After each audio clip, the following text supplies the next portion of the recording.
If you have ever felt overwhelmed by the endless options of credit cards out there, this video is here for you. By watching just 15 minutes of this video, you'll gain 5+ years of knowledge, so you'll know exactly which credit cards to apply for and how to thoroughly maximize every benefit. The way I'm gonna break this down is there are 5 different tiers. First tier, you have baby cards, the little baby emoji. Second tier, you got beginner cards. Third tier, you have mid-game cards. Fourth tier, you have premium cards. And the 5th tier, ooh, that's where it gets fun, but you have the elite cards right there. Within the first tier and within the baby cards, there are 2 different cards that you need to know about. This is gonna be secured and this is gonna be student credit cards. So secure credit card is like borrowing money from a friend, but then you pretty much have to give them something valuable to hold on to until you pay them back. For example, imagine you wanna borrow $10 from your friend, but your friend wants to make sure they get their money back, so you give them like your favorite little toy car, or I don't know, you give them like a mug like this right here as collateral. So that way, if you don't pay them the $10 back,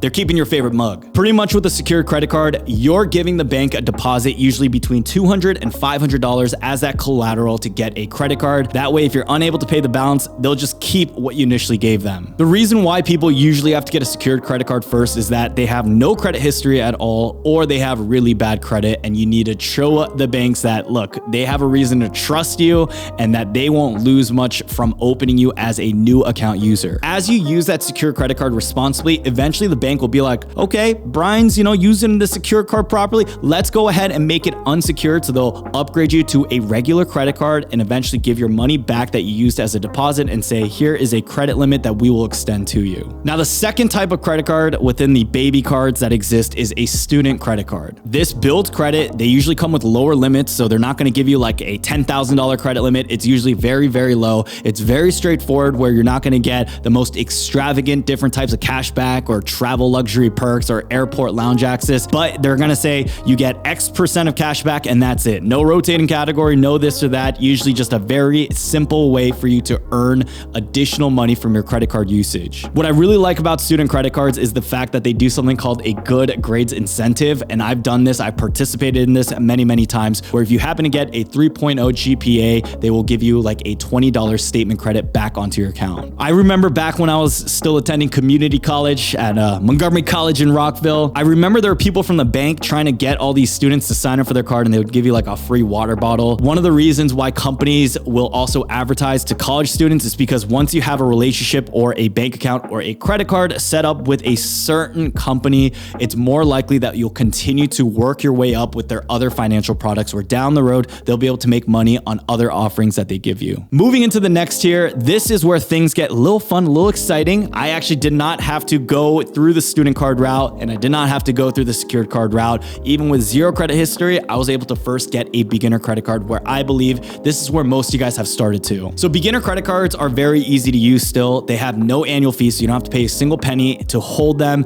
They're relatively easy in terms of getting applied and accepted. And on top of that, they provide you with a lot of different basic benefits. Examples of beginner credit cards are going to be the Bank of America Visa Cash Rewards card. You have the Capital One Saver One card. You have the Freedom card, the Freedom Flex, the Freedom Unlimited. You also have the Apple card and also the Capital One Quicksilver card as some prime examples. These beginner cards here are amazing because some of them offer you very limited time promotions. So as an example, the Capital One Saver One card right now is going to give you 10% back when you use Uber Eats or anything related to Uber, which is nuts because you can't even find that type of benefit on some of these mid-tier or premium cards either that charge you a giant annual fee. Another card that has become a staple and a favorite within many pro credit card expert wallets is the Chase Freedom Flex. This is because you're still able to get 5% back on rotating categories, where 5% is usually a very solid number to get. Most credit cards are going to offer you anywhere from 2 to 3, even 4% back. So anytime you're scoring 5% for a card that is considered to be a beginner card with no annual fee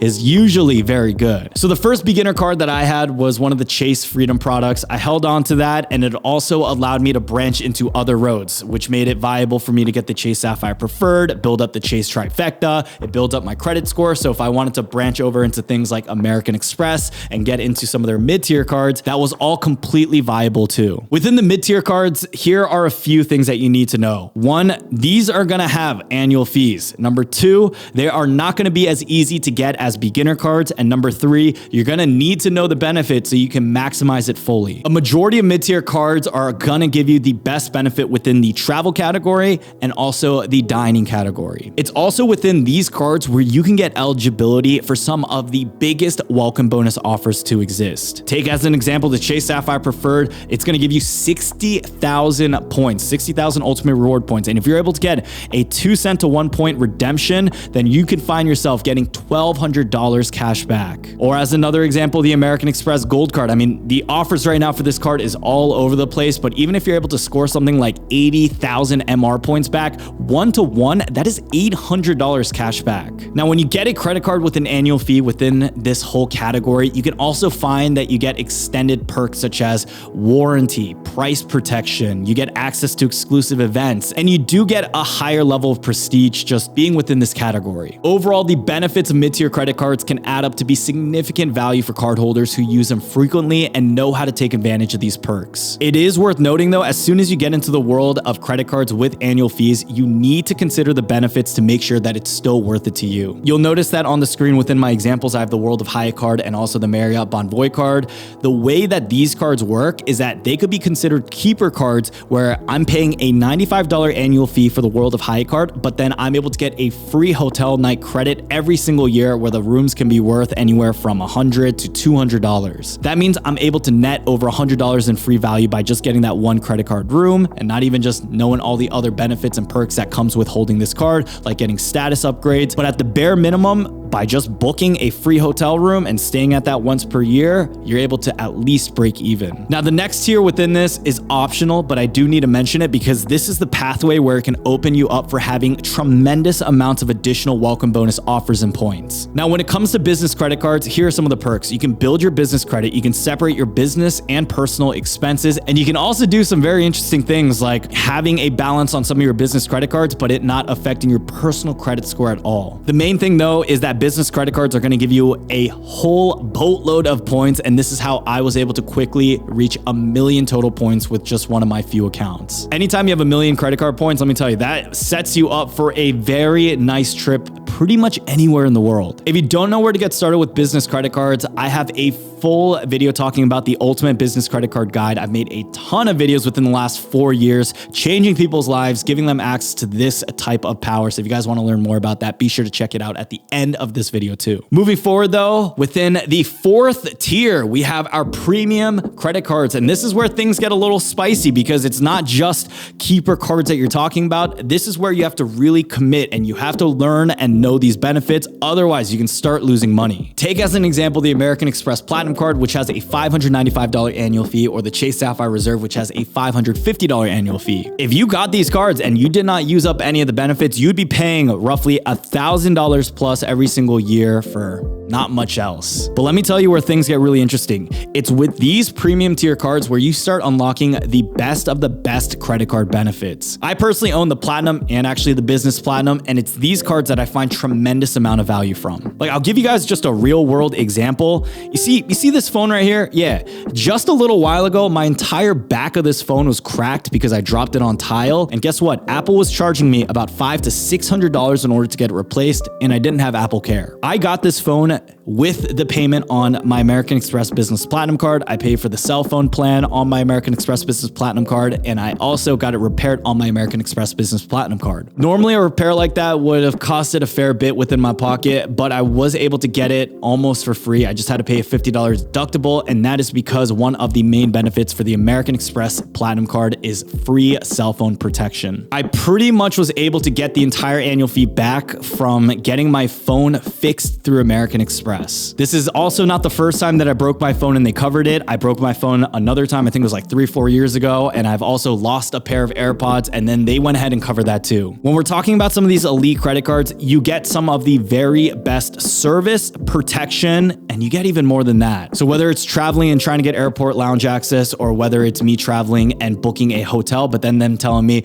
oh, are you an owner of the American Express Platinum card and you book through the Fine Hotels and Resorts program? Let us upgrade your basic queen size room facing the brick wall into their biggest penthouse suite. Back when I was staying at the Ritz-Carlton, I don't think it was a penthouse suite, but it was their top room. It was huge. It was their presidential suite. And that was just one of the moments where I was like, wow, this room is like $2,000 to $5,000 on their website. And I stayed there for about a week and they gave it to us as an upgrade completely for free for just being a card holder. It's benefits like that where it's kind of hard to quantify just because I'm not taking notes every single time I'm getting a benefit back from these credit cards. But let me make the point here. It's these premium tier credit cards where you start feeling like a king. A lot of people, what they consider their holy grail credit card is usually amongst one of these four.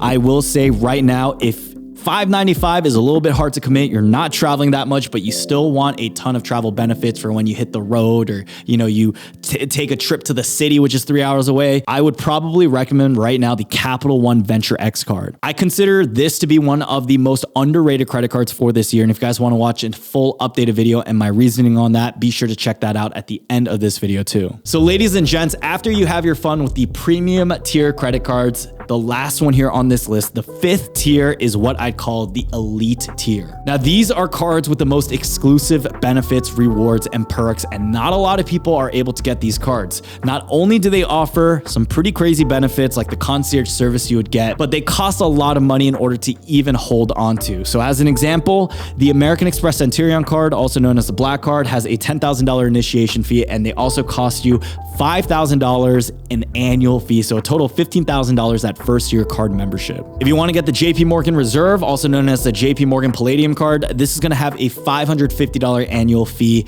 But in order to even get invited, you would need $10 million in assets under management within JP Morgan Chase. So I'll say this, even though most people naturally want, you know, the most expensive and the coolest thing at the bottom of the tier list, the elite tier is not really where you're going to get the highest ROI. Within the credit card world, I believe premium tier cards are where you're going to find the most amount of value. And within the mid-tier and business tier credit cards, if you're able to maximize that, you can take your credit card journey so far in advance. I think when you get into the elite tier, unless your net worth is over $10 million and you have continuous income coming in, I don't think these cards make sense for anyone. If you want the JP Morgan Reserve, just get the Chase Sapphire Reserve. If you want the American Express Centurion card, just get the American Express Platinum card. So ladies and gents, that right there is going to be my video on the entirety of the credit card tier list. If you found any valuable information, if you enjoyed episodes like this, be sure to let me know down below in the comments. Drop a like here if you guys found any value at all. And if at any time, guys, if you are looking to apply for a new credit card, first of all, check out some of the videos I made here on this channel and be sure to check out some of the links down below. If you somehow remember, okay, I got to apply for a credit card, boom, Brian Jung comes to mind. Hey, it supports my channel a lot. It allows me to continue making great content here and to continue investing back in my team.